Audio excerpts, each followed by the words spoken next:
COVID-19 ini. Bapak, Engkau yang memberikan hikmat kepada Bapak Yahya Sumitro yang akan membagikan kepada kami Tuhan mengenai hal ini, dan kepada kami juga Tuhan beri hikmat supaya kami bisa menangkap, bisa mengerti Tuhan, bisa memahami dan mampu melaksanakannya di dalam kehidupan kami sehari-hari. Bapak berkati kami semua dari awal sampai akhir, semua bisa berjalan lancar dan efektif Bapak. Terima kasih kami serahkan waktu ini hanya ke dalam tangan-Mu. Bersyukur untuk Bapak Yahya Sumitro yang membagikan kebenaran ini kepada kami Bapak, Tuhan yang terus memberikan semangat, sukacita, damai, dan berkat-Mu yang melimpah atas kehidupan Pak Yahya Sumitro serta keluarganya. Kami serahkan waktu ini hanya ke dalam tangan Tuhan. Di dalam nama Tuhan Yesus kami berdoa dan mengucap syukur. Amin. Amin. Terima kasih Ibu Maria. Baik Bapak Ibu, semuanya semangat untuk mengikuti seminar hari ini. Kalau semangat saya minta jempolnya dulu. Boleh dikasih jempolnya pakai yang kuning itu ada di HP. Nah, Ibu Maria sudah. Siapa lagi? Oke, ya Ibu Leni, Mama dari Darren. Oke, terima kasih. Pak Yahya apalagi? Pak Yahya yang akan menyampaikan materi. Sangat bersemangat. Bapak Ibu, sebelum kita mulai saya mau memperkenalkan pembicara kita kali ini ya. Terima kasih Pak Yahya Sumitro yang sudah hadir bersama dengan para orang tua murid-murid di Setara. Bapak Ibu, beliau Pak Yahya ini adalah seseorang yang sangat aktif di bidang perencanaan keuangan ya. Pengalamannya sudah lebih dari 25 tahun. Wow, luar biasa ya, lebih dari 25 tahun. Beliau berpengalaman di bidang financial service industry, di dalam industri pengelolaan keuangan. Dan sekarang beliau juga bekerja sebagai trainer associate wealth planner QWP Academy FPSB Indonesia dari tahun 2016 sampai sekarang. Nanti Bapak Ibu, oh ya sekali lagi mau diingatkan Bapak Ibu yang mengikuti webinar ini, mohon semuanya di mute ya. Terima kasih, saya ulangi lagi. Beliau sekarang bekerja, punya pengalaman lebih dari 25 tahun di bidang pengelolaan keuangan. Bapak Ibu bisa melihat nanti websitenya beliau ya, untuk bisa mengenal beliau lebih dalam di www.yahyasumitro.com. Yahya Sumitronya itu disambung semua. Beliau punya pengalaman yang cukup banyak sampai saat ini ya. Yang jelas beliau adalah lulusan Sarjana Ekonomi Universitas Kristen Satya Wacana. Baik, tanpa berlama-lama lagi kita mau persilahkan Bapak Yahya Sumitro untuk menyampaikan materinya. Nanti Bapak Ibu yang ingin memberikan pertanyaan boleh di chat dulu, boleh juga langsung. Misalkan teringat akan suatu pertanyaan boleh di chat, nanti akan saya bacakan. Mari kita sambut dengan penutup tangan di tempat untuk Bapak Sumitro, Yahya Sumitro. Silakan Pak. Terima kasih buat Pak Mario atas perkenalannya. Juga terima kasih buat Sekolah Setara yang sudah memberikan kesempatan buat saya untuk bisa berbagi sedikit mengenai apa yang bisa kita lakukan di masa pandemi ini. Suara saya cukup terdengar jelas ya Bapak Ibu? Jelas Pak. Oke. Tanpa berlama-lama saya akan mulai share screen dan ya supaya kita bisa sama-sama menikmati ya. Mohon izin sebentar.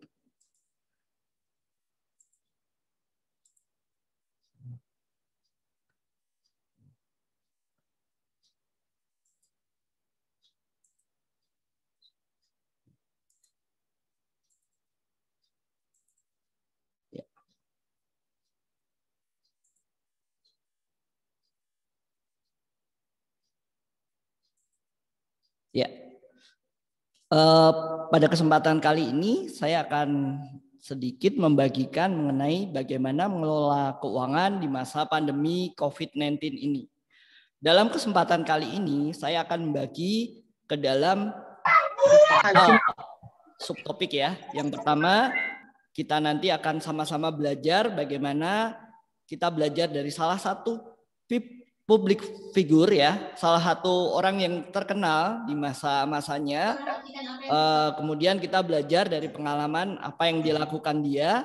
Kemudian di bagian kedua saya akan share sedikit mengenai fondasi atau dasar-dasar keuangan yang perlu kita persiapkan dalam situasi apapun. Dan poin ketiga adalah bagaimana kita mengelola keuangan di masa pandemi COVID ini.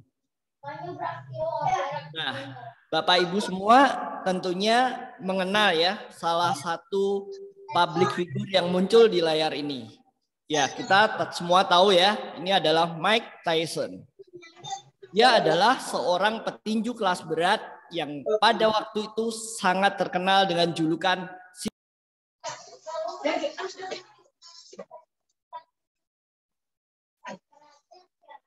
si leher beton ya. Dia terkenal sebagai petinju kelas berat si leher beton ya.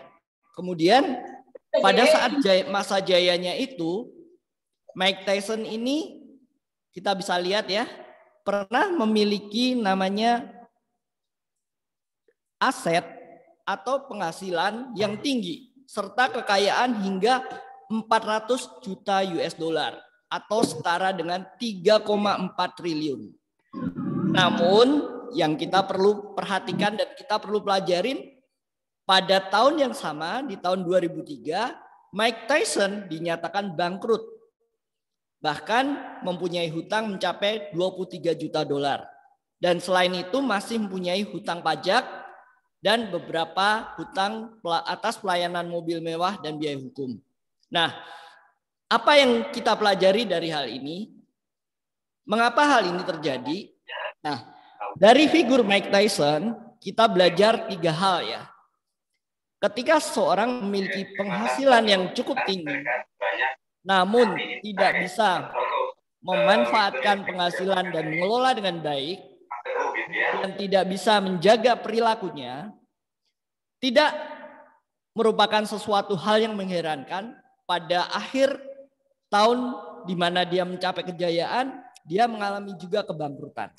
Nah, dari sini kita belajar ya beberapa hal mengenai bagaimana karakter kita dalam mengelola keuangan. Kemudian bagaimana Mike Tyson ini gagal di dalam mengendalikan atau mengontrol gaya hidupnya. Sehingga pada saat periode tertentu akhirnya Mike Tyson kehilangan penghasilannya bahkan menjadi bangkrut. Ya. Kesejahteraan kita, kesejahteraan Bapak Ibu tidak sepenuhnya ditentukan oleh besarnya penghasilan atau gaji yang diterima, namun ditentukan bagaimana kita semua mengelola penghasilan dan gaya hidup Anda. Jadi ketika seseorang mempunyai penghasilan atau gaji yang besar atau income yang besar, itu tidak menjamin bahwa hidupnya akan sejahtera. Namun apabila orang tersebut tidak bisa mengelola dengan baik, ada kemungkinan orang tersebut menjadi bankrupt atau bahkan berhutang. Nah, apa yang harus kita lakukan atau strategi apa yang kita perlu lakukan di dalam kita mengelola keuangan kita? Ya, kita bisa melakukan beberapa hal ya pada saat kita mengelola keuangan ya. Yang pertama, kita bisa menerima setiap berkat atau setiap penghasilan atau setiap income yang kita peroleh dari setiap pekerjaan kita, dari bisnis kita dengan bersyukur. Kita perlu bersyukur karena dengan hati yang bersyukur kita perlu menyadari bahwa kita hanya sebagai pengelolanya Tuhan. Kita dapat bersyukur dengan setiap berkat yang sudah Tuhan berikan di dalam kehidupan kita. Dan kita perlu mengelolanya dengan baik.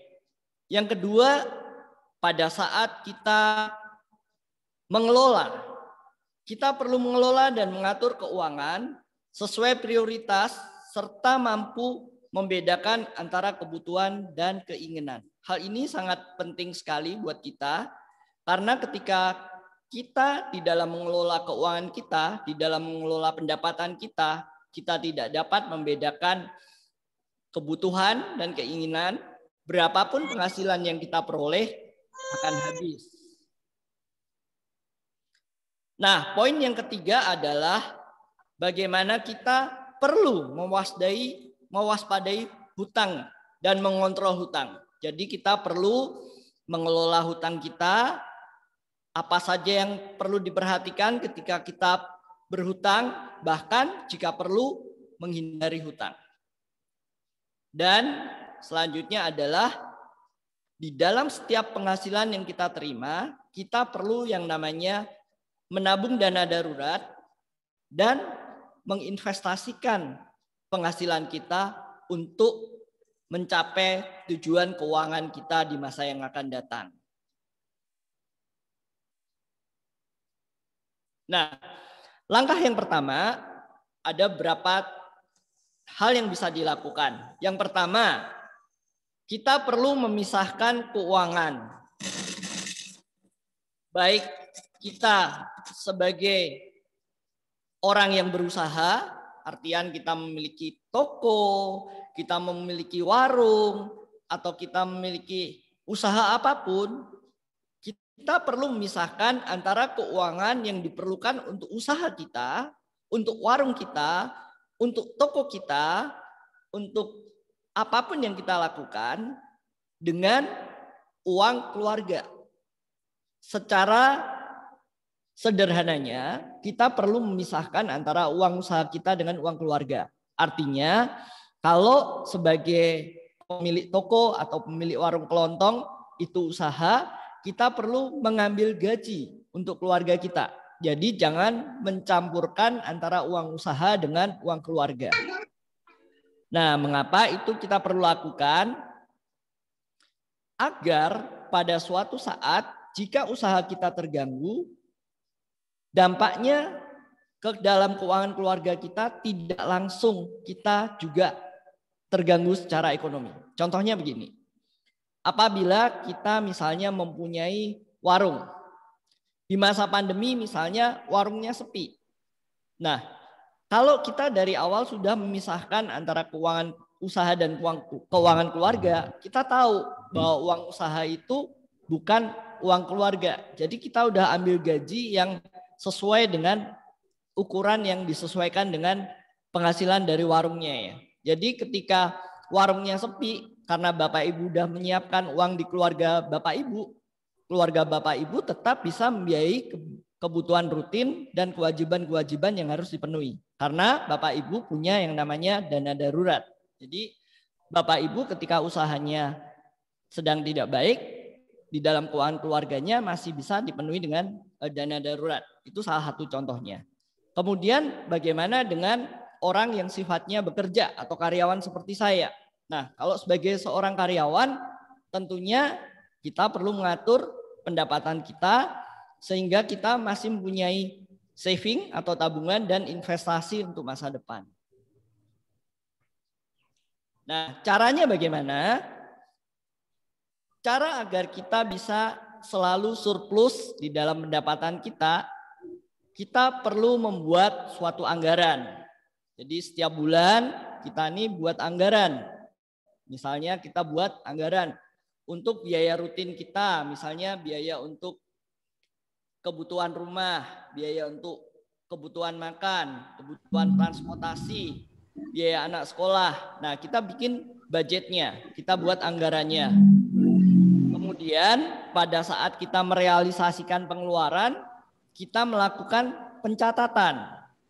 Sehingga pada saat akhir bulan atau periode tertentu kita bisa melakukan evaluasi.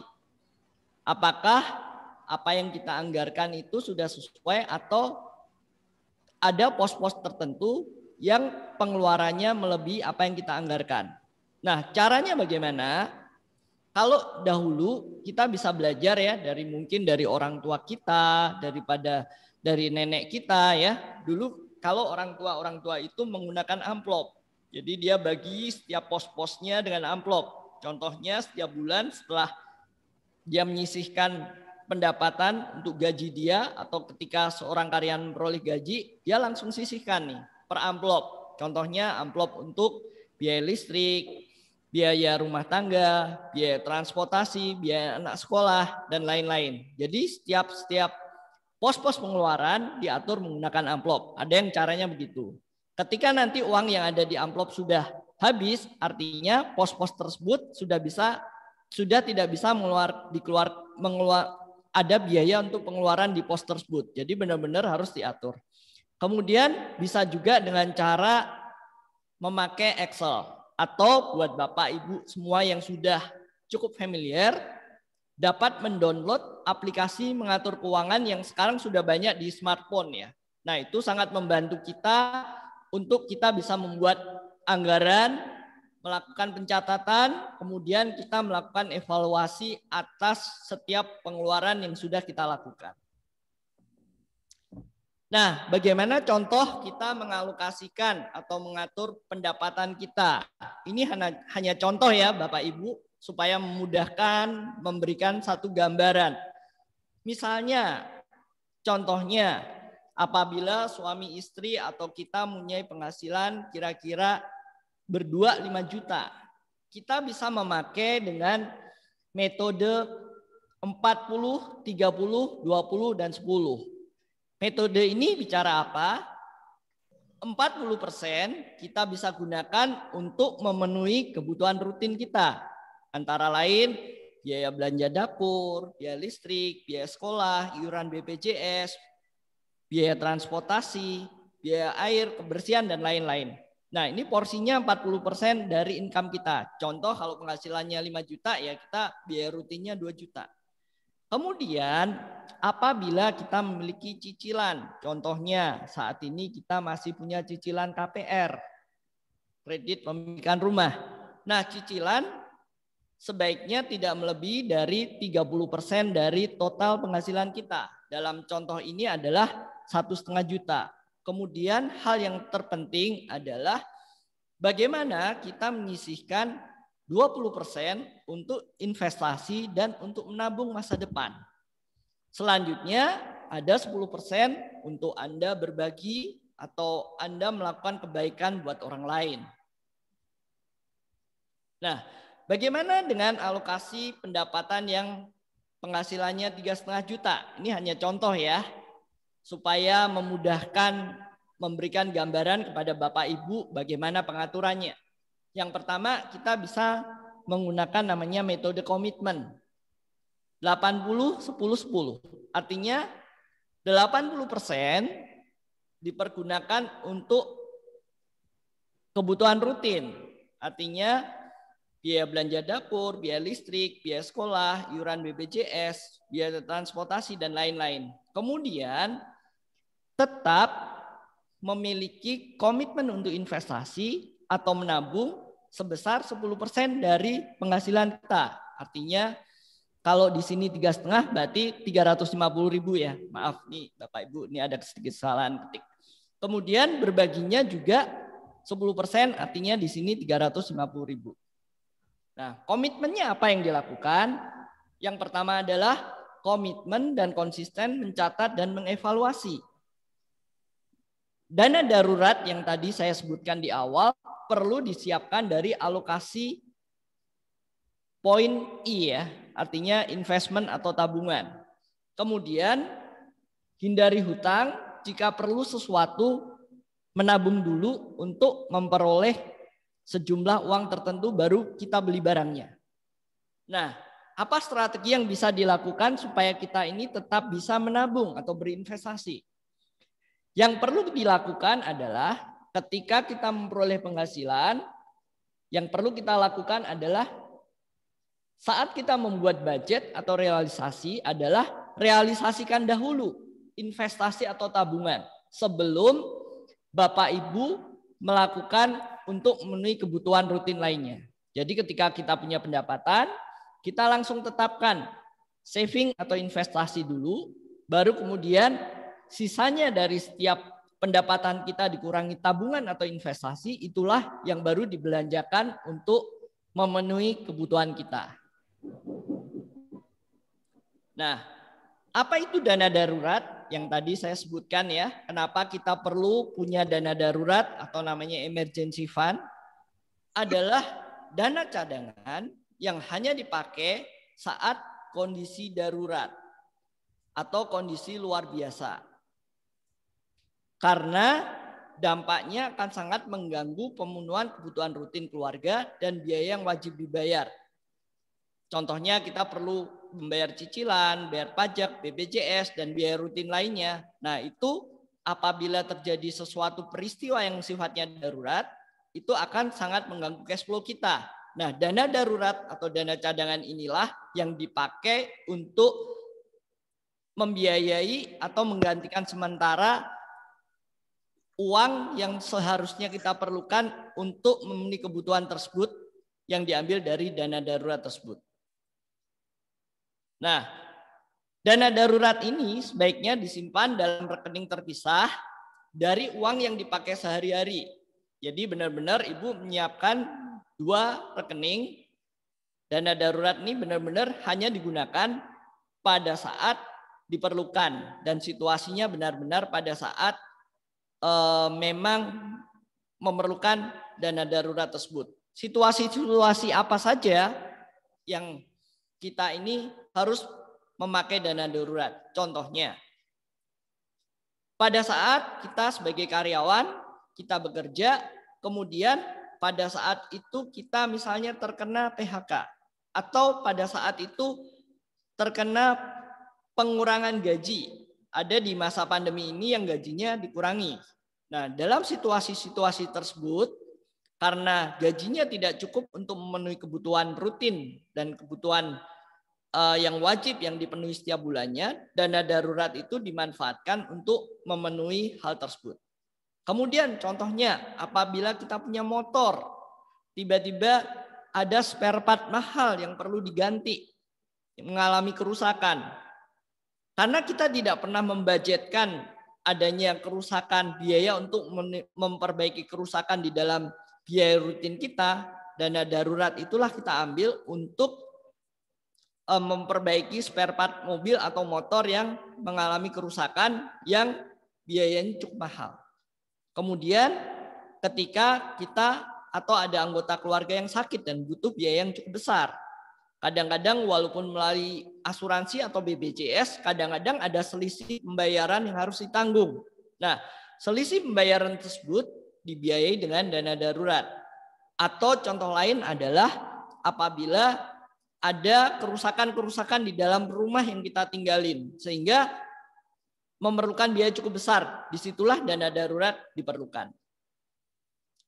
Nah, berapa dana darurat yang perlu disiapkan di dalam setiap keluarga kita? Untuk setiap anggota keluarga, idealnya mempunyai dana darurat sejumlah 3 bulan pengeluaran rutin. Jadi kalau anggota keluarganya misalnya ada suami, istri, dan 1 anak, tentunya kita punya dana darurat yang harus disiapkan adalah 9 kali. Tapi jumlah minimal yang kita harus punya adalah 3-6 kali biaya untuk mengcover biaya rutin dan biaya wajib yang seperti cicilan dan lain-lain, itu minimal 3-6 kali pengeluaran tersebut. Nah, selanjutnya bagaimana setelah Bapak Ibu ini mengerti dasar-dasar pengelolaan keuangan secara umumnya? Bagaimana kita mengelola keuangan di masa pandemi ini? Kita tahu pandemi COVID-19 ini sudah berlangsung selama kira-kira 1 tahun. Kita tidak pernah tahu apakah pandemi ini akan berlangsung cepat atau masih berlanjut. Nah, apa yang kita perlu siapkan secara keluarga di dalam keluarga kita, terutama di dalam keuangan kita? Nah, kita bisa belajar ya, Bapak Ibu semua. Ada survei yang dilakukan oleh Saiful Mujani dan rekan. Survei ini diambil pada tanggal 9 sampai 12 April tahun 2020 dengan margin error 2,9%. Terus ditanya nih dari responden, apakah COVID-19 ini mengancam pemasukan atau penghasilan Bapak Ibu? Pada saat itu 77% responden menyatakan ya, mereka terdampak, dan 23% responden menyatakan tidak. Dari 77 responden 77% itu dipecah lagi ya. Mereka didapatkan data seperti ini.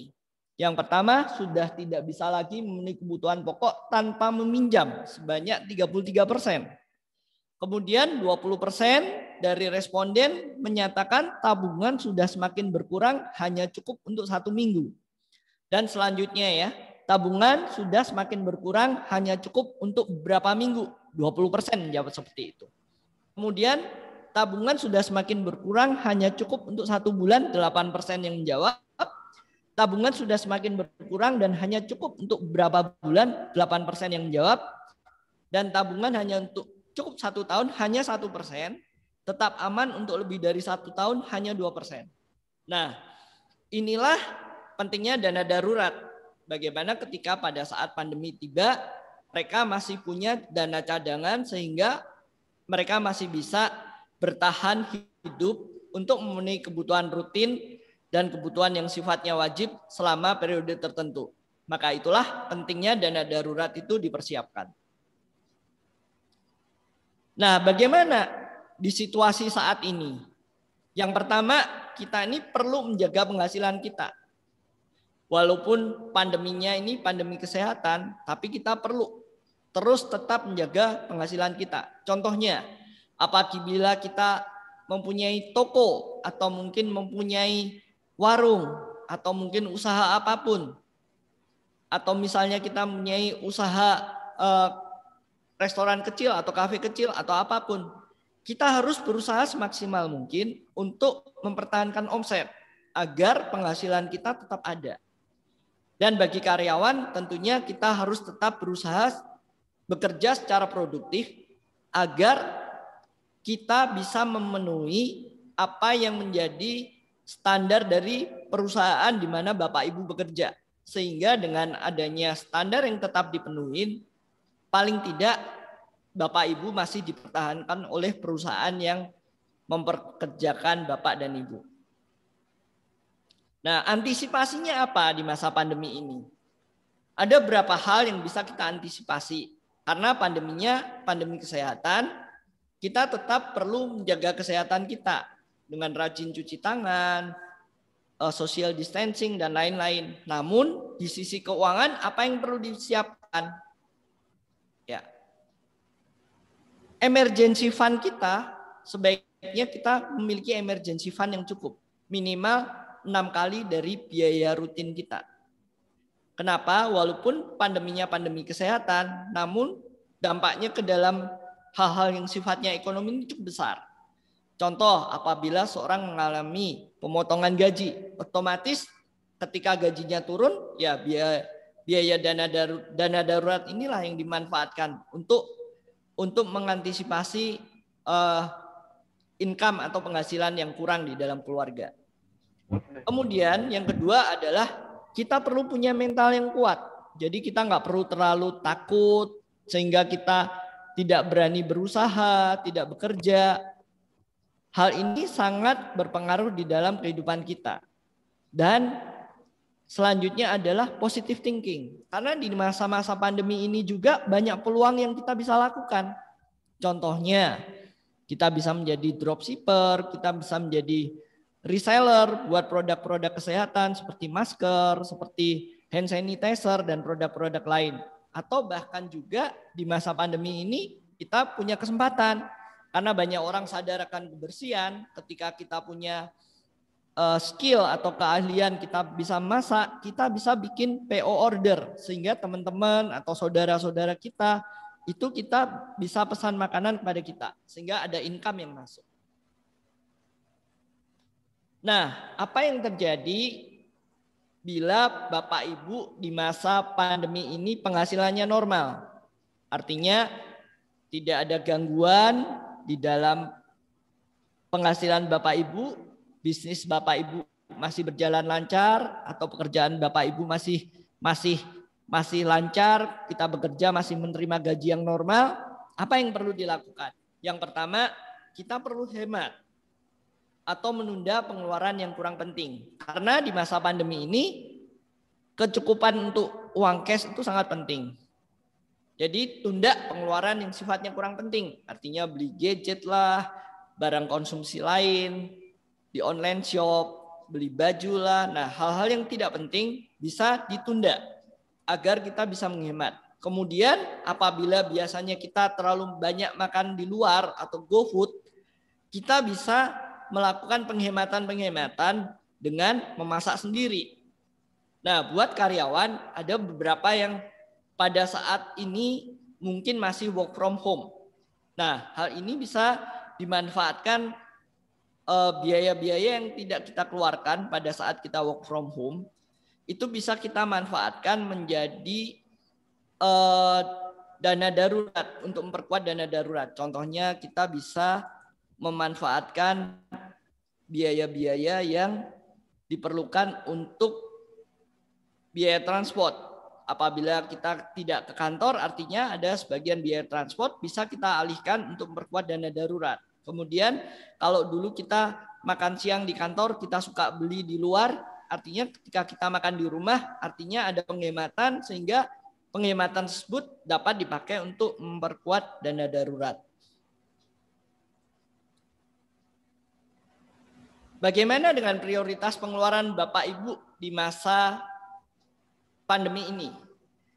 Yang pertama, sebaiknya dipergunakan untuk membeli sembako dan biaya rutin. Artinya kita perlu beli secukupnya. Terus kemudian kita juga perlu tidak perlu kita beli sampai jumlahnya besar ya. Artinya seperti pada awal-awal pandemi ya, banyak sekali orang yang sempat ngalamin panic buying ya. Dia beli dalam jumlah berlebihan sampai akhirnya harga masker naik, harga hand sanitizer naik. Ya, kita nggak perlu sampai seperti itu. Kita beli secukupnya, bahkan jika perlu mencari barang substitusi agar kita bisa melakukan penghematan. Contohnya seperti ini. Apabila kita dulu misalnya memakai sabun cair mereknya X, kita bisa mengganti dengan sabun cair yang lain yang mereknya lebih tidak terkenal namun fungsinya sama, sehingga kita ada penghematan di dalam pengeluaran kita. Kemudian yang kedua, kita juga bisa melakukan misalnya contohnya yang dulunya kita apabila beli sesuatu di pasar modern, artinya tentunya kita mengeluarkan biaya yang mungkin lebih mahal, kita bisa mencoba beli di pasar tradisional yang kualitasnya sama, harganya kemungkinan lebih murah. Sehingga dari situ kita bisa melakukan penghematan. Dan yang kemudian yang perlu kita mesti bayar selanjutnya secara rutin adalah bayar listrik, uang sekolah, BPJS, cicilan hutang yang sifatnya kewajiban, yang itu yang diprioritaskan untuk dibayar di masa pandemi ini. Nah, apa yang perlu dilakukan bila di masa pandemi ini ada beberapa Bapak Ibu yang penghasilannya berkurang, baik tokonya mungkin sepi pembeli, terus kemudian kita sebagai pegawai mungkin mengalami pemotongan gaji. Nah, kita perlu lakukan beberapa hal. Apabila Bapak Ibu sudah punya dana darurat, ya pakai dana darurat yang memang disediakan untuk mengantisipasi keadaan-keadaan seperti ini. Namun apabila kita nggak punya dana darurat, apalagi nih yang bisa kita cari, kita lihat di dalam rumah kita. Mungkin di masa-masa dulu kita punya koleksi double-double ya, jam kita punya 2, sepatu-sepatu, atau hal-hal barang-barang hobi lainnya. Nah, barang-barang tersebut kalau memang saat ini tidak dimanfaatkan bisa dijual untuk menggantikan sementara penghasilan yang berkurang. Kemudian likuidasi aset lancar. Kalau misalnya masih punya tabungan ya terpaksa tabungan harus dimanfaatkan untuk membiayai kebutuhan yang sifatnya pokok. Yang terlebih penting adalah kita bisa mencari ide-ide untuk mencari income tambahan. Contohnya kita bisa bikin PO makanan, kita bisa jual gorengan dan kita tawarkan kepada teman-teman. Kemudian kita menjadi dropshipper, reseller, atau mungkin kalau terpaksa harus menjadi ojek online, jasa titip, kita misalnya harus menambah penghasilan dengan jasa titip, ojek online, nggak apa-apa. Yang penting kita punya penghasilan untuk mengganti income yang kurang.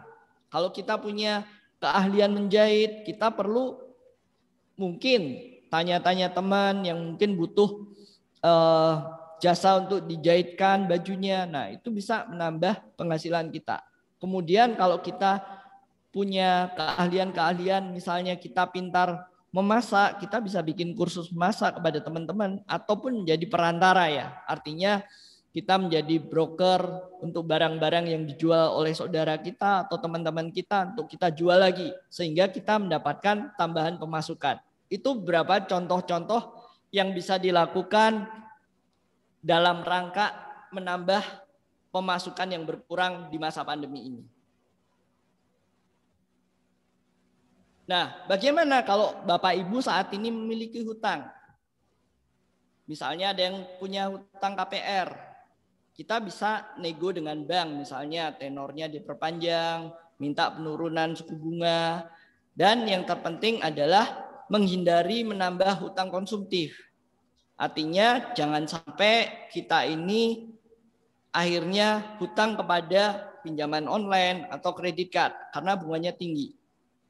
Jika memungkinkan dan sampai kondisi terpaksa, mungkin akan lebih baik apabila kita punya karakter yang baik ya, kita bisa pinjam dulu kepada saudara. Karena apabila saudara itu tahu kondisi kita dan dia mengerti dan tahu karakter Bapak Ibu dengan baik, ada kemungkinan dia bersedia untuk memberikan pinjaman dibandingkan Bapak Ibu berhutang kepada kredit card ataupun pinjaman online. Karena bunganya sangat tinggi dan itu sangat membebani keuangan Bapak Ibu. Jika memungkinkan meminta penundaan pembayaran, di beberapa kasus tertentu kita bisa melakukan negosiasi kepada bank ataupun kepada lembaga keuangan untuk meminta penundaan pembayaran atas hutang yang kita miliki. Bagaimana kalau keuangan Bapak Ibu masih stabil? Ya, kalau keuangan Bapak Ibu saat ini stabil, Bapak Ibu tetap harus menabung dan berinvestasi untuk masa depan. Itu sebagian dari hal-hal yang saya sampaikan pagi ini. Mungkin apabila ada pertanyaan ataupun diskusi, saya persilahkan untuk kita boleh berdiskusi lebih lanjut. Terima kasih buat Bapak Ibu semuanya. Terima kasih Pak Yahya. Materi yang sangat bagus, sangat praktis ya Pak. Saya melihat di sini bahwa pengelolaan keuangan itu bukan cuma ketika pandemi, tapi ada catatan jelas di sini dalam segala situasi apapun. Baik Bapak Ibu yang ingin bertanya boleh langsung buka mic-nya atau ketik di kolom chat. Hari ini kita akan sama-sama berdiskusi bersama dengan Pak Yahya. Silakan Bapak Ibu. Pak Mario ada pertanyaan di kolom chat. Iya. Ya. Di kolom chat saya akan bacakan ya, ada pertanyaan. Ini dari Ibu Rima, TKB 3. Pak, bagaimana kalau pendapatan itu hasil dari usaha penjualan retail, di mana labanya itu dipakai untuk perputaran usaha. Jadi tidak seperti karyawan yang pendapatannya sudah pasti sama dan tanggalnya yang sama setiap bulannya. Mohon infonya bagaimana cara pembagian pos-posnya. Terima kasih. Silakan. Oke. Terima kasih untuk Ibu Dewi ya atas pertanyaannya. Nah, ini bisa seperti yang saya kemukakan di awal tadi ya Bu. Sebaiknya ketika kita mempunyai satu usaha, kita itu memisahkan antara keuangan keluarga dengan keuangan usaha. Betul sekali apa yang sudah Ibu lakukan. Jadi laba dari usaha diputar lagi untuk melakukan usaha, entah ekspansi dan lain-lain. Nah, yang perlu Ibu lakukan adalah Ibu perlu mungkin mengambil gaji di dalam keluarga Ibu. Setiap bulan ditetapkan gajinya, misalnya disesuaikan dengan omset dan profit yang diterima dari usaha Ibu. Jadi kalau misalnya Ibu punya omset misalnya 100, net profitnya misalnya 20. Dari 20 itu Ibu ambil misalnya gajinya ambil 5 misalnya. Nah, Setiap pembiayaan setiap bulan dari ibu ambilnya dari 5. Jadi setiap bulan ibu hanya ambil 5. Nah, ketika bagaimana dengan usahanya? Ketika usahanya besar, ya hasilnya besar tetap dikembalikan ke usaha. Karena ibu sudah memisahkan. Setiap bulan ambilnya misalnya 5, jumlah tertentu. Nah, dari jumlah tertentu yang disesuaikan dengan kebutuhan ibu itulah yang perlu diatur dalam pos-posnya. Itu yang mungkin bisa dilakukan untuk memisahkan antara pos usaha dan pos keluarga. Jadi ketika ibu sudah menetapkan berapa jumlah pos untuk keluarga, dari jumlah yang ibu ambil untuk pos keluarga itulah yang ibu manage sesuai pos-pos yang ada untuk membiayai kebutuhan keluarga ibu. Kira-kira apakah jawaban saya sudah cukup menjawab? Bagaimana Pak? Sudah cukup menjawab? Apakah jawaban saya sudah cukup menjawab? Artinya dari usaha memang uangnya sudah dipisahkan untuk keluarga. Kemudian ketika kita sudah memisahkan uang keluarga, uang yang untuk keluarga itulah yang dibagi ke dalam pos-pos. Jadi tidak langsung berpengaruh ke uang usaha. Jadi uang usahanya tetap untuk usaha. Sehingga Bapak tetap bisa memenuhi kebutuhan keluarga Bapak walaupun income Bapak pada bulan tertentu kurang dari yang sebenarnya diperlukan untuk memenuhi kebutuhan rutin. Nah, kuncinya untuk pekerja-pekerja yang sifatnya freelancer adalah dana daruratnya harus lebih panjang. Karena kepastian mendapatkan penghasilannya jauh lebih tidak pasti dibandingkan dengan karyawan. Itu jawabannya. Mantap sekali Pak Yahya. Luar biasa. Berikut ada pertanyaan dari Ibu Dewi. Pak, kalau keuangan dari gaji itu tidak lebih dari 2 juta nih Pak penghasilannya. Itu bagaimana pembagiannya? Saya adalah seorang single parent. Oke. Kalau misalnya asumsinya gajinya 2 juta ya, itu berarti kira-kira begitu ya Pak ya. Saya asumsikan ya. Ya Pak. Kalau 2 juta mungkin bisa memakai metode yang 80-10-10. Artinya 80% dari 2 juta itu kira-kira 1,6 dipergunakan untuk memenuhi kebutuhan rutin dan kebutuhan yang sifatnya wajib. Kemudian yang 10% artinya 200.000 diperlukan untuk investasi atau menabung. Bagaimanapun tetap walaupun penghasilannya berapapun diupayakan untuk menabung. Menabung untuk dana darurat maupun menabung untuk investasi ataupun kebutuhan masa depan. 10% selanjutnya diperlukan untuk hal-hal yang sifatnya kebaikan. Contohnya apabila diundang ada anak ulang tahun, ada orang menikah, sahabat menikah. Nah, itu bisa diambil dari 10% di situ. Nah, terus apa yang perlu dilakukan? Dalam kondisi seperti ini sangat diharapkan ibu bisa menggali potensi yang ada di dalam diri ibu. Contohnya ibu misalnya pintar masak. Ibu mungkin bisa jual masakan, tapi nggak usah jual dalam skala yang besar, artinya ibu bisa PO dulu. Saya mau masak ini nih, kira-kira siapa yang pesan. Jadi ibu udah tahu persis siapa pembelinya, baru ibu memasak. Jadi nantinya ibu bisa jual ke mereka, sehingga ibu dapat tambahan penghasilan dari skill atau keahlian yang ibu miliki. Itu salah satu contoh yang mungkin bisa dilakukan. Dan yang penting dalam kondisi seperti ini Bu, sangat-sangat diperhatikan kalau bisa ibu tidak berhutang. Apalagi hutang kartu kredit. Karena itu sangat membebani cash flow ibu.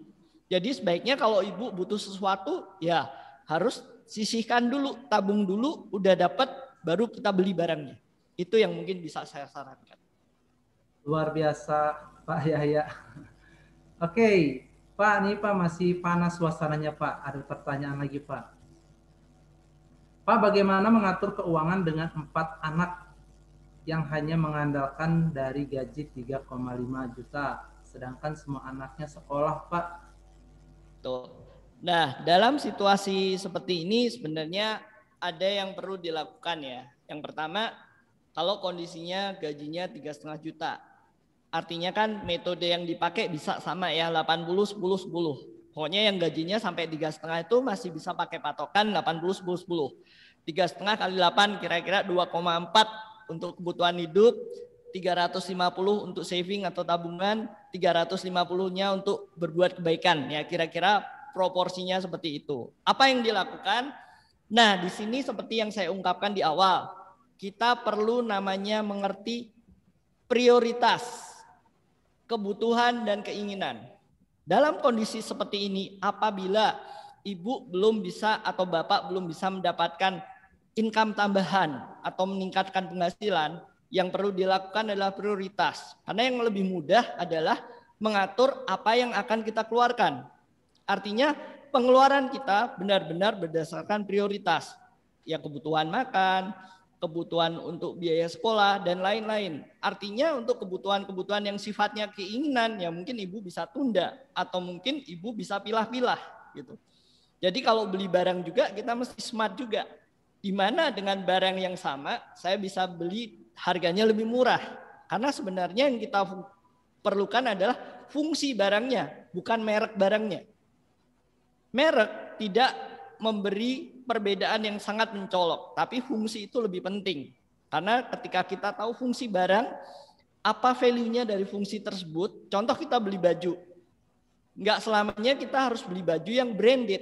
Mungkin baju-baju tertentu di merek-merek lokal atau di barang-barang lokal, selama nyaman, potongannya masih enak, ya kita pakai. Kalau kita terpaku untuk barang branded, tentunya kita akan spending cost atau biaya yang lebih besar. Nah, itulah contoh-contoh atau tips-tips yang bisa dilakukan. Kalau di dalam keluarga gimana contohnya? Kalau misalnya, maaf, sabun cair masih mahal, ya kita ganti sabun batang. Dengan sabun batang otomatis ada cut cost ekonomi yang kita bisa saving untuk lainnya. Contoh, kita beli Rinso, misalnya merek Rinso mahal, ya kita beli Dino yang lebih murah. Sehingga selisih uang itu kita bisa pakai untuk hal-hal yang lain. Itu salah satu hal yang kita bisa manfaatkan. Wah, luar biasa Pak Yahya, sangat praktis sekali Pak. Bapak Ibu silakan kalau ada yang mau bertanya silakan ketik di kolom chat atau boleh langsung membuka mic-nya. Pak, ini sambil menunggu saya punya pertanyaan nih Pak. Dari tadi Bapak dan di awal materi itu selalu menyisihkan 10% untuk berbagi Pak. Betul. Kenapa itu Pak? Begini Pak, bagaimanapun kita perlu menyadari bahwa kita itu adalah pengelolanya Tuhan. Jadi semuanya adalah milik Tuhan. Berkat Tuhan yang diberikan di dalam kehidupan kita. Jadi kita hanya pengelola. Ya paling tidak kita ini ngerti apa yang mesti dilakukan sesuai dengan maunya yang punya. Ya kita harus jadi berkat dalam skala yang bisa kita lakukan. Karena Tuhan melihat hati kita, bukan jumlahnya. Ketika kita bisa menjadi berkat, artinya kita menjadi saluran kepanjangan tangan Tuhan untuk rencana Tuhan boleh digenapi di dalam dunia ini. Itu Pak, salah satu kriterianya. Wah ini luar biasa Pak. Ini tidak diajarkan di dalam banyak seminar yang lain ya, karena semuanya serba ke diri sendiri. Oke Pak, sekali lagi Pak, berarti gak usah takut dong Pak ya, walaupun duitnya pas-pasan harus tetap memberi gitu ya. Tentunya memberinya disesuaikan ya Pak. Artinya kan kita nggak harus memberi sesuai dengan jumlahnya orang lain. Yang tahu itu hati kita dengan Tuhan. Kalau kita memang memberi sesuatu dengan tulus, Tuhan melihat hati kita. Seperti perumpamaan janda miskin itu Pak. Yang dia memberi dengan segala kekurangannya.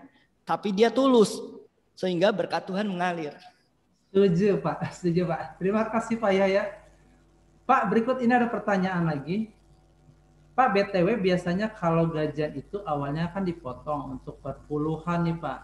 Ya. Sedangkan itu nggak ada ya.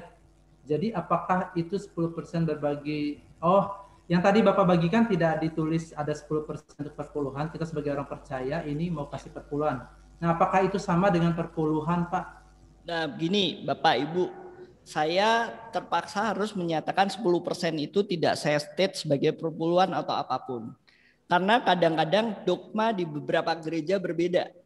Untuk menghindari perdebatan, saya akan membagikan secara umum. Artinya kalau memang secara faith, secara iman Bapak Ibu dinyatakan seperti itu, lakukan sesuai dengan iman Ibu ataupun ajaran yang diajarkan oleh gereja Bapak Ibu. Nah, at least kalaupun misalnya Ibu punya faith seperti itu atau kepercayaan seperti itu, artinya ya at least kalau Bapak Ibu nggak bisa melakukan gimana-gimana, ya ikuti saja yang sesuai firman Tuhan yang diajarkan. Mantap, Pak.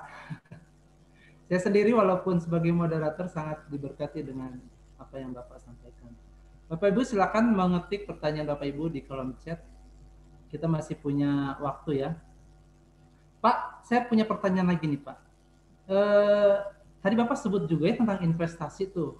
Betul. Kata investasi juga. Kalau misalkan nih Pak, saya punya duit cuma 100.000 nih satu bulan. Cuma 100.000 satu bulan. Investasi apa yang sebaiknya saya ikuti dengan duit 100.000 itu tuh Pak? Oke, yang pertama sebelum Bapak melangkah ke dalam poin investasi, saya akan menegaskan dulu. Ada beberapa hal yang perlu dilakukan sebelum kita berinvestasi. Yang pertama, cash flow Bapak Ibu harus positif. Artinya pendapatan Bapak Ibu harus bisa cover pengeluarannya. Artinya kita harus positif. Pendapatannya harus lebih besar daripada pengeluarannya. Artinya setiap berapapun yang kita miliki, kita punya surplus positif yang diusahakan dan dikerjakan dengan komitmen. Itu poin pertama.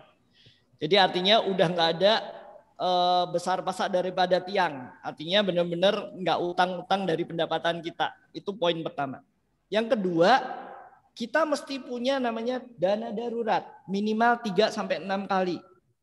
Baru setelah itu punya BPJS kesehatan ya. Paling tidak asuransi kesehatan. Baru setelah 3 poin itu dipenuhi, boleh investasi. Kenapa? Hal ini sangat penting. Pada saat ada step yang dilewatin, contoh misalnya dana darurat belum ada, kita langsung investasi. Pada saat hasil investasinya nggak bagus, tiba-tiba ada kebutuhan, investasinya diambil lagi. Artinya malah hasilnya nggak ada. Bahkan investasi itu kan sifatnya bisa naik dan turun. Akhirnya investasinya bukannya berhasil tapi gagal karena nggak punya dana darurat. Nah, setelah memiliki 3 step itu, Bapak Ibu bisa belajar investasi yang murah dengan dana yang dari kecil. Contohnya saat ini sangat banyak. 1, bisa investasi emas di Tokopedia. Itu murah banget, dari 10.000 berapa perak pun bisa. Itu yang pertama. Kedua, bisa juga melakukan investasi melalui reksadana. Reksadana itu di beberapa aplikasi yang ada di smartphone, reksadana itu dari 10.000 bisa. Jadi ada yang 10.000, ada yang 50.000. Jadi sekarang ini, di masa sekarang ini investasi itu sudah banyak dan jumlahnya bisa dari hal yang kecil-kecil. Nah, yang terpenting sebenarnya Bapak Ibu harus belajar dulu, ngerti dulu investasinya di mana. Jadi Bapak Ibu harus tahu resikonya dulu, baru berinvestasi. Supaya tidak tergiur imbal hasil yang fantastis, namun kita nggak tahu resikonya, ujung-ujungnya kita malah duitnya hilang atau ya rugi gitu. Itu Pak, mungkin masukan dari saya. Wow, luar biasa Pak. Sangat menjawab pertanyaan saya. Berikut Pak, ada pertanyaan lagi nih Pak. Dari Pak Jeffrey. Pak mau tanya tentang mengelola keuangan usaha. Bagaimana mengatur cash flow usaha ketika ada pesanan dari konsumen dibayarkan dengan tempo. Misalnya 2 bulan. Sedang dari jangka waktu pembelian bahan dan waktu produksi memerlukan waktu sekitar 2 bulan juga Pak. Artinya kan Bapak harus mau nggak mau nih punya modal lebih untuk bisa cover pesanan dia. Betul. Artinya kan jangka waktu produksinya 2 bulan, dia bayar lagi 2 bulan. Artinya bisa mundur kan, mundur 2 bulan. Betul kan?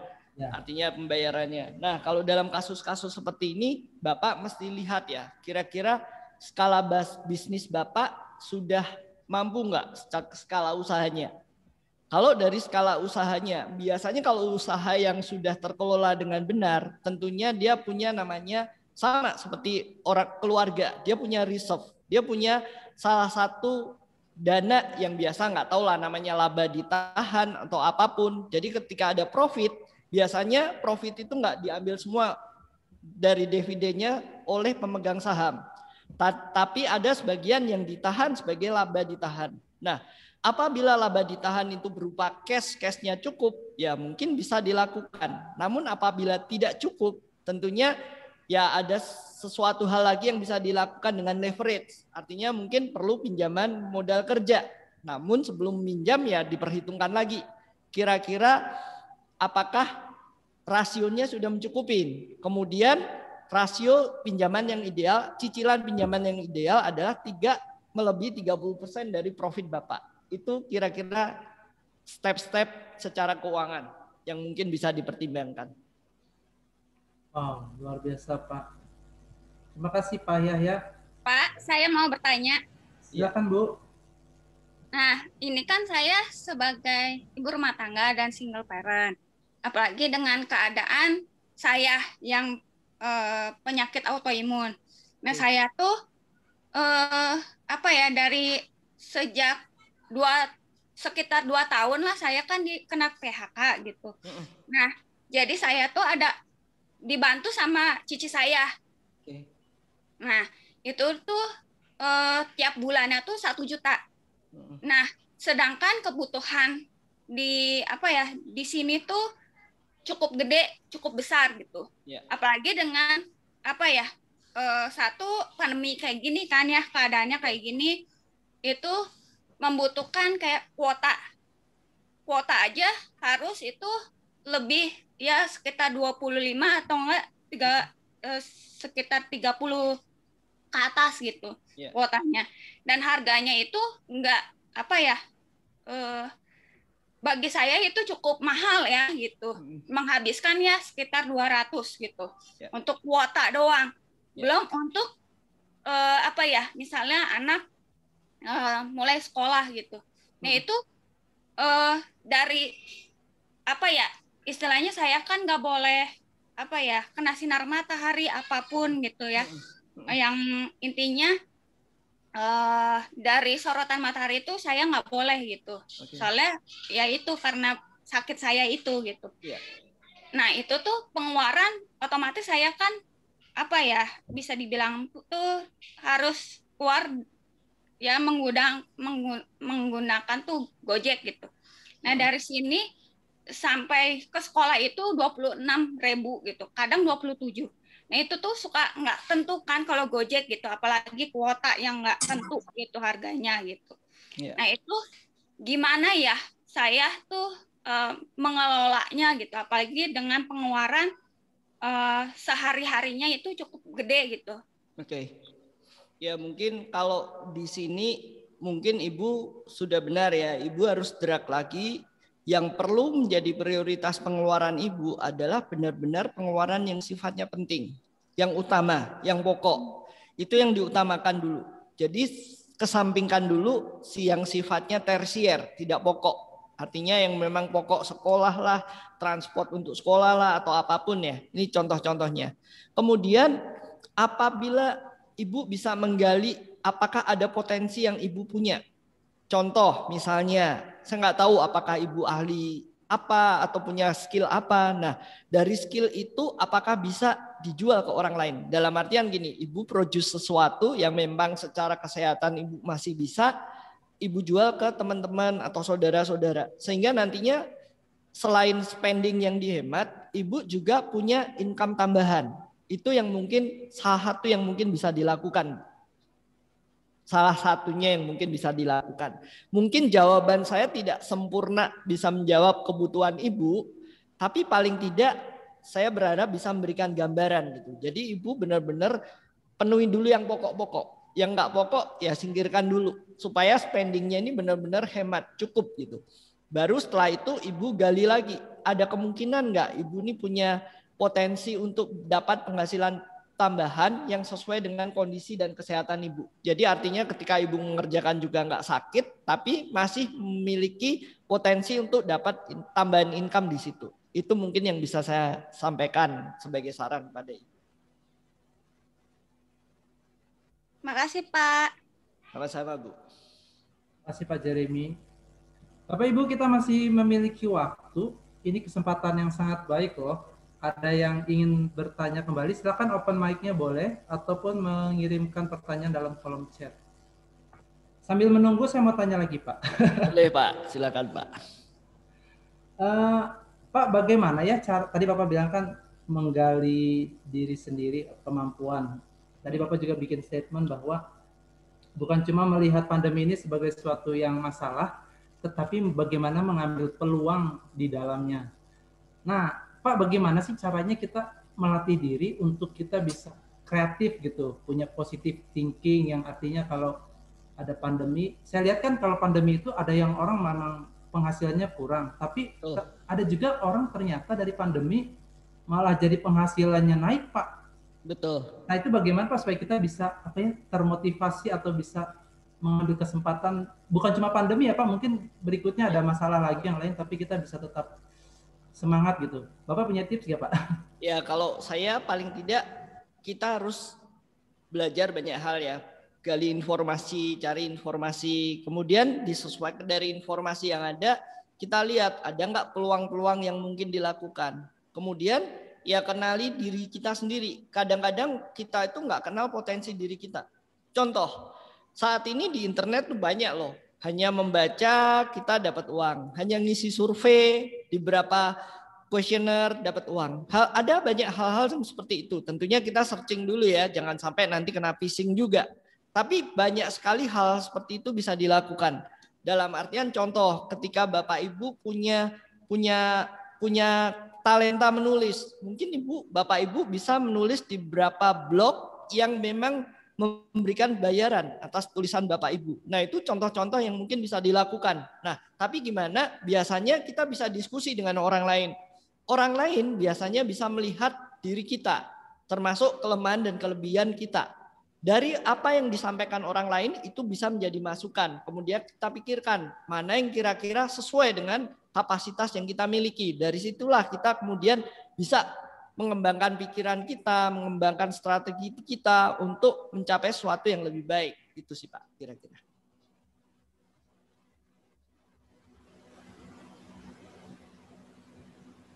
Pak Mario di mute.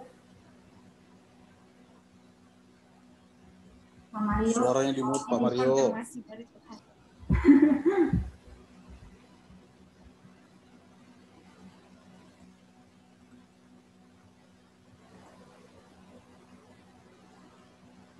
Ya masih mute ya, maaf Pak. Ya. Pak, terima kasih sangat membantu. Pak, ini ada pertanyaan lagi dari kolom chat. Saya akan bacakan buat kita semua. Pak, mengenai investasi, apakah cukup bijak memutuskan untuk sekolah lagi dengan penghasilan yang tidak sekuat dulu? Namun, jika itu dilakukan, maka nantinya akan meningkatkan penghasilan yang secara total. Jadi ada resiko nih Pak yang harus dipertaruhkan. Gimana Pak? Oke, nah sama ya seperti saya. Saya adalah orang yang dulu mempunyai kesempatan sekolah hanya sampai S1. Kemudian ketika S2 saya mau minta orang tua nggak dikasih. Terus kemudian ketika mau S2 waktu itu income saya belum cukup. Nah saya bekerja terus. Tapi kenapa saya nggak punya gelar master contohnya. Nah kondisi saat ini sangat berbeda dengan zaman dulu. Artinya seringkali skill seorang itu tidak hanya diperoleh melalui pendidikan yang sifatnya formal. Kalau Bapak Ibu mengerti, ya contohnya ada berapa sertifikasi yang saya miliki. Contohnya sertifikasi di insurance, sertifikasi di financial planner. Itu skill-skill yang tidak saya peroleh di pendidikan secara formal. Termasuk skill tentang wakil manajer investasi yang saya miliki. Nah itu nggak di sekolah formal. Tapi bagaimana kita bisa mencari, kita bisa melihat kira-kira sertifikasi seperti apa atau keahlian seperti apa yang bisa saya peroleh. Yang tentu biayanya akan tidak semahal dibandingkan saya sekolah. Nah itu bisa dipertimbangkan. Apabila ada sertifikasi tertentu yang diperlukan dalam profesi atau pekerjaan tertentu dan diperoleh dan Ibu memenuhi kriteria, itu diambil tanpa melalui sekolah formal. Itu akan jauh lebih shortcut, tapi akhirnya bisa applicable dan tidak juga kalah di market. Nah itu hal-hal yang mungkin bisa dilakukan dalam hal kaitannya dengan pendidikan. Memang kalau memang dibilang ada sesuatu yang dikorbankan untuk kita sekolah lagi atau mungkin ngambil sertifikasi, pasti. Nah, di dalam kehidupan kita ya kita bikin prioritas. Kalau kita nggak bisa nambah income saat kita benar-benar ngambil sekolah atau sertifikasi tersebut, Artinya ada spending lain yang memang dikorbankan sementara untuk dialihkan biayanya untuk sekolah. Sampai setelah sertifikasi atau sekolah itu selesai, tentunya diharapkan kita punya income yang lebih baik dengan dicapainya sertifikasi atau sekolah tersebut. Itu salah satu cara. Luar biasa, Pak. Baik, Miss Ibu Winnie, sudah cukup jelas ya penjelasan dari Bapak Yahya. Berikutnya Pak, ada pertanyaan dari mamanya Lindsay. Pak, untuk investasi, kira-kira berapa persen pembagiannya? Investasi jangka panjang dan investasi jangka pendek. Oke, sebenarnya investasi secara umum dibagi 3 ya. Jangka pendek, jangka menengah, jangka panjang. Jangka pendek bicara kurang dari setahun sampai setahun. Kemudian jangka menengah itu bisa 1 sampai 3 tahun. Kemudian jangka panjang, jangka menengah bisa, kurang dari 1 tahun. Jangka menengah bisa bicara 1 sampai 3 tahun, terus kemudian jangka panjang 3 tahun ke atas sampai 5 tahun ke atas. Nah, pertanyaannya sebenarnya yang tahu tujuan jangka pendek, jangka menengah, jangka panjangnya itu ada di Ibu. Contoh, tujuan jangka pendek, contohnya begini. Kalau anaknya saat ini kelas 4 SD, gitu. Artinya kan, atau kelas 6 SD, dalam setahun ke depan tentunya dia akan masuk SMP kalau dia udah kelas 6. Nah, artinya kita perlu nyiapin satu investasi jangka pendek. Kenapa? Setahun kemudian biaya itu diperlukan untuk masuk uang sekolah SMP. Nah, itu investasi jangka pendek. Nah, kemudian gimana dengan SMA-nya? SMA kan artinya 3 tahun atau 4 tahun dari saat ke depan. Nah, itu bisa dimasukkan ke dalam investasi jangka menengah. Kemudian bagaimana sekolahnya ketika dia kuliah? Itu masuk ke dalam jangka panjang. Nah, berapa persennya tergantung kebutuhan dari Bapak Ibu. Investasi yang jangka panjang sekali buat kita semua apa? Mempersiapkan dana pensiun. Satu saat kita pensiun. Nah, itu investasi yang dikejar dari sekarang untuk jangka panjang. Berapa persentasenya ya disesuaikan dengan apa yang Bapak Ibu ingin capai. Wow, mantap sekali Pak. Mudah-mudahan terjawab ya. Untuk orang tua dari Lindsay. Sangat super sekali Pak. Bapak Ibu masih ada pertanyaan lagi? Saya mau bertanya Pak Mario. Silakan Ibu Regina. Pak, saya mau bertanya tentang manajemen hutang nih. Ya. Biasanya kan ada orang-orang yang memulai usaha dengan berhutang dulu. Betul. Misalkan dia nggak cukup beruntung untuk mengumpulkan uang buat memulai usaha. Sedangkan dia mau beli franchise yang harganya mungkin nggak sanggup untuk dia bayar. Oke. Makanya itu dia bisa pinjam ke bank. Sekarang itu pinjaman ke bank banyak ya untuk usaha kecil menengah. Misalnya dia pinjam ke bank untuk usaha dia. Menurut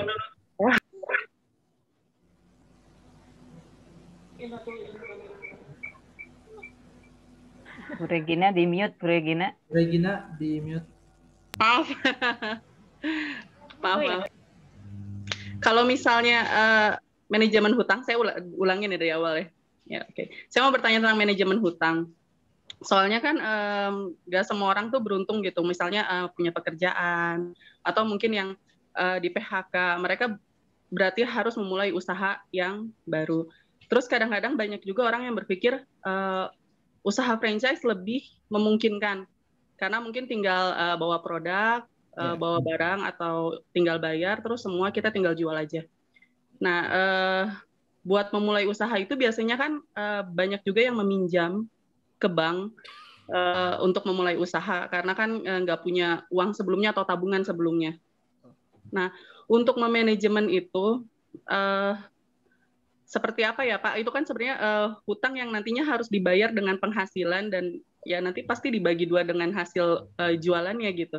Betul. Nah, itu seperti apa ya Pak? Ya, ini pandangan saya Bu. Ya. Kalau kami saya kebetulan aktif di community Kingdom Business Community. Di dalam Kingdom Business Community kita punya namanya semacam ya inkubator lah. Nah, kita sering diskusi juga. Nah, di beberapa kasus ketika kita memulai suatu usaha, kami sangat tidak menyarankan memakai uang hutang. Kenapa? risikonya masih besar. Kita masih belum tahu sustainable usaha itu pasti untung nggak. Karena kan setiap usaha itu nggak ada jaminan pasti untung. Artinya ada risk yang mesti diambil. Ada risk yang perlu diperhitungkan. Nah, kita biasanya tidak menyarankan untuk usaha yang sifatnya baru awal atau startup itu berhutang.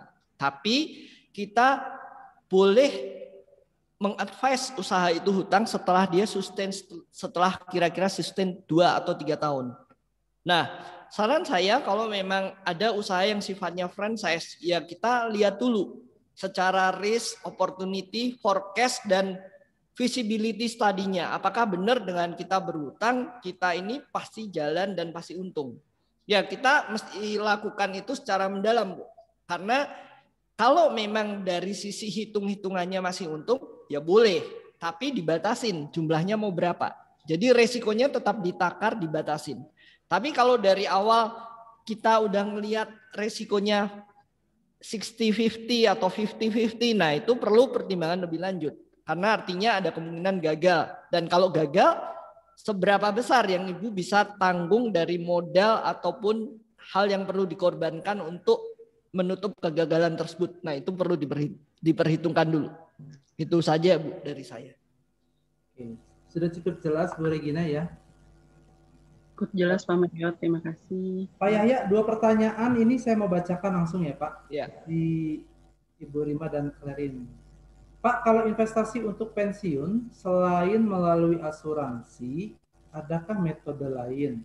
Yang kedua dari Mama Clarin, kalau investasi jangka menengah atau jangka panjang, baiknya di tabungan atau di produk asuransi? Oke.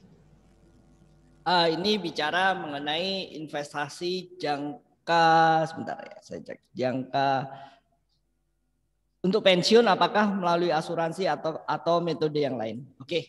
Jadi kita mengumpulkan dana pensiun melalui dana pensiun lembaga keuangan yang biasanya dikeluarkan oleh asuransi DPLK, itu hanya menjadi salah satu cara untuk kita mempersiapkan pensiun kita. Nah, pensiun sebenarnya tidak hanya dipersiapkan oleh satu sumber atau satu cara. Contohnya, pensiun itu bisa dilakukan dengan gini. Ketika Bapak Ibu punya investasi di properti, rumah kontrakan yang kecil-kecilan. Contoh, Ibu punya rumah atau Ibu berusaha bikin rumah kontrakan kecil-kecilan. Nah, rumah kontrakan itu akhirnya bisa disewakan menghasilkan income. Nah, income dari rumah kontrakan itu pun akhirnya bisa untuk support kebutuhan pensiun. Nah, itu contohnya. Atau bisa melalui usaha, atau bisa melalui investasi reksadana, atau bisa membeli saham di perusahaan-perusahaan terbuka yang jangka panjang, yang blue chip. Nah, contoh-contoh melakukan investasi bisa dilakukan dengan berbagai cara. Bisa usaha, bisa invest di properti, bisa melalui insurance. Nah, itu salah satu alternatif. Mana yang cocok buat Ibu, itu bisa dilakukan. Karena kalau untuk pensiun, tentunya ada hal teknis yang harus dihitung. Kebutuhannya saat ini berapa, mau pensiun di usia berapa, kemudian pada saat pensiun anak-anaknya sudah selesai atau belum, kemudian expecting berapa lama menikmati masa pensiun. Nah itu harus dihitung semua. Jadi benar-benar nggak bisa saya jawab secara teknis harus begini-begini, tapi paling tidak bisa memberi gambaran untuk bagaimana mempersiapkan investasi untuk pensiun. Kemudian kalau investasi jangka menengah atau panjang sebaiknya di tabungan atau produk asuransi. Nah sebaiknya kalau menurut pandangan saya, asuransi itu fokusnya sebenarnya untuk proteksi. Investasi dan proteksi itu sangat berbeda. Kalau memang Ibu punya kemampuan dan bisa melakukan, sebaiknya akan lebih optimal apabila investasi dan asuransi itu dipisahkan. Jadi itu hasilnya akan lebih optimal. Namun apabila Bapak Ibu memang nggak tahu nih, nggak ngerti deh yang lain, terus nggak mau yang lebih dipisah-pisah, mungkin ngerasa ribet, taunya cuman itu, ya apa boleh buat. Saya nggak bisa ngelarang bahwa itu nggak boleh. Tapi hasilnya tidak seoptimal ketika investasi itu dipisahkan dengan asuransi. Itu pandangan dari saya. Luar biasa Pak Yahya. Pak, sekali lagi nih Pak, bikin satu statement yang tadi Bapak bilang kan dipisahkan ya asuransi dengan Investasi. Karena teman saya juga bilang seperti itu Pak. Artinya gini, kalau mau investasi jangan di asuransi, walaupun asuransi menyediakan produk investasi. Betul. Jadi berarti menurut Bapak ini bagaimana Pak? Coba dikasih highlight lagi Pak. Gini, kalau Bapak Ibu mengerti produknya untuk investasi dan Ibu mengerti resikonya, dalam jangka panjang investasi akan menghasilkan return yang lebih optimal apabila dipisahkan dengan asuransi. Namun apabila memang Bapak dan Ibu nggak ngerti atau belum mengerti, ya salah satu sarana investasi saat ini ada di asuransi. Bapak boleh investasi di situ. Namun biasanya hasilnya tidak seoptimal ketika investasi tersebut dipisahkan dengan asuransi. Itu poinnya, Pak. Terima kasih Pak Yaya. Itu saya ngalamin Pak. Jadi memang harus dipisah gitu. Saya ikut yang dipisah, hasilnya lebih bagus gitu. Kalau yang ini yang penting kenal produknya dan kenal yang menawarkan asuransinya. Resiko harus tahu juga. Karena sangat tidak bijaksana kita cuma ngejar gain atau profit, namun resikonya tidak dipertimbangkan. Seringkali orang terjebak ke situ.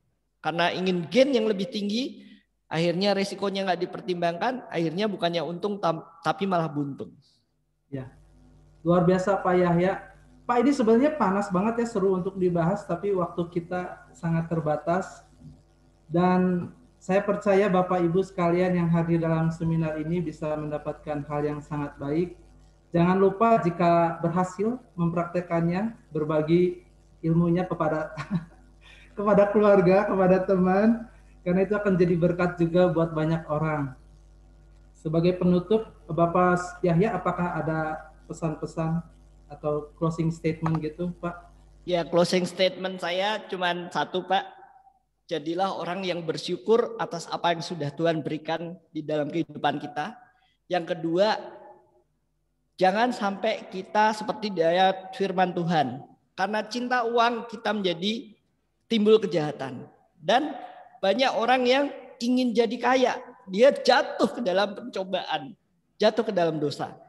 Jalankan sesuai dengan kaidah firman Tuhan. Lakukan dari hal yang kecil. Ketika Anda setia dalam perkara yang kecil, Allah akan menambahkan perkara yang besar di dalam kehidupan Anda. Terima kasih. Terima kasih Pak Yaya, sangat luar biasa Bapak Ibu ya. Tentu sangat diberkati ya semuanya. Ini mohon Ibu Maria juga Ibu Fari sebagai kepala sekolah berikutnya kalau ada kesempatan bisa membuat seminar yang sama karena saya tahu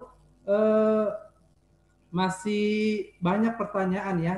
Pasti masih banyak sekali informasi yang ingin digali.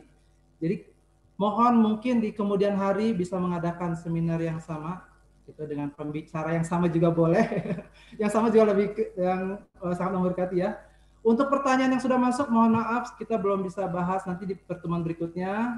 Silakan hadir dalam seminar atau bisa tanyakan ke setara mungkin nanti bisa disampaikan kepada Pak Yahya, nanti Pak Yahya akan mengirimkan jawabannya via email atau SMS. Terima kasih untuk semua Bapak Ibu yang sudah hadir di tempat ini. Diharapkan untuk pertemuan berikutnya bisa hadir juga dan bisa membuat catatan kecil untuk tetap mengingatnya. Kita akan tutup webinar hari ini dengan ucapan terima kasih buat Pak Yahya Sumitro. Kami mohon Ibu Fari untuk menutup di dalam doa. Silakan Bu. Baik Pak Mario, terima kasih. Mari Bapak Ibu kita akhiri pertemuan kita dalam doa. Bapak, kami bersyukur untuk waktu ini, sungguh waktu yang luar biasa. Kalau kami ada di ruang Zoom meeting ini, kami sangat diberkati Tuhan dengan sharing yang dibagikan oleh Bapak Yahya Sumitro. Dan biarlah setiap kami Tuhan, para orang tua yang hadir saat ini, kami terus diberi hikmat oleh Tuhan bagaimana kami dapat mengatur keuangan yang Tuhan percayakan kepada kami. Sehingga sungguh Tuhan dengan berkat yang Tuhan berikan kepada setiap kami bisa menjadi pengelola-pengelola yang baik, dan melalui apa yang sudah kami dengar, apa yang sudah kami sama-sama belajar pada kesempatan ini, kami boleh ambil hal-hal yang dapat kami terapkan Tuhan dalam kehidupan kami sehari-hari. Terlebih dari itu Tuhan, kami juga bersyukur kami boleh diingatkan untuk kami senantiasa bersyukur kepada Tuhan sumber berkat itu yang terus melimpahkan berkat baik itu kesehatan dan juga secara jasmani rohani Tuhan terus limpahkan berkat kepada kami. Terima kasih Tuhan. Kami berdoa untuk orang tua yang lain yang saat ini belum bergabung bersama-sama dengan kami. Kami berdoa untuk mereka supaya di kesempatan lain ketika ada seminar lagi boleh bergabung dan boleh diberkati bersama-sama dengan kami juga. Terima kasih, kami akan mengakhiri pertemuan ini dan sekali lagi kami bersyukur untuk Pak Yahya Sumitra yang Tuhan pakai untuk menjadi berkat bagi kami. Tuhan berkati setiap pelayanan, pekerjaan yang dikerjakan oleh Bapak Yahya ya Tuhan. Terima kasih untuk Setara yang boleh menyediakan kesempatan ini juga untuk kami boleh belajar bersama-sama. Terima kasih Tuhan. Kami akan lanjutkan aktivitas kami sepanjang hari ini. Biarlah Tuhan terus memimpin dan menyertai kami. Terpujilah Engkau Bapa, di dalam nama Yesus kami berdoa. Amin. Amin. Terima kasih Bapak Ibu, terima kasih Pak Yahya. Bapak Ibu, kita mau ambil foto dulu ya. Oh, kita foto dulu. Terima kasih Pak Yahya Sumitra. Terima kasih, sangat berkati, sangat memuatkan. Sangat praktis sekali Pak. Kameranya silakan dibuka, ambil posisi yang paling cakep. Nanti masuk majalah Setara, mudah-mudahan. Ya, kita foto yang di layer 1 dulu ya. 1, 2, 3. Oke, layer 2. Semua tetap tahan, karena tidak ada yang tahu ada di layer berapa. Layer 2, 1, 2, 3. Oke, layer 3. Tahan ya Bapak Ibu ya. Layer 3. 1, 2, 3. Oke, di layer 4 terakhir. 1, 2, 3. Oke, terima kasih. Terima kasih sekali lagi untuk Bapak Ibu semua yang telah berkenan hadir dalam webinar ini. Sampai terima kasih semua. Terima kasih ya. Atas penjelasannya, Tuhan Yesus memberkati. Tuhan Yesus memberkati semua Bapak Ibu. Terima kasih. Terima kasih Pak Mario, Ibu Maria. Selamat buat adik-adik udah lulus. Saya buat kakak bacakan sekarang. Terima kasih. Terima kasih Bapak Ibu. Sampai jumpa semuanya. Ya.